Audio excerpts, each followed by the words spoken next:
እቁብ ማሰባሰብ ይቻላል እንሳልፈናል ሌላ ሸርጥ ካሌለው ይቻላል መተው የተሻለ ነው ሰው በራሱ ቢያጠራቅም ማይሰባሰብ የተሻለ ነው لكن ራጂሁ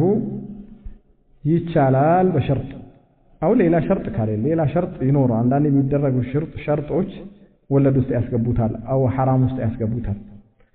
ከነዛ ሸርጦች አንዱ አን ይሽተርጣ المواصله يعني ቀጣይን እቁብ ከኛ ጋር ተጥላላችሁ ሁለተኛ መውጣት አይቻልም ይሄ አይቻልም እንደዚህ ከተባለ لانه يكون اقراضا بشرط الاقراض يعني ما بدر لما بدر شرط እኔ አበድርሃለሁ አንተ እንድታበድረኝ ብሎ ማለት ነው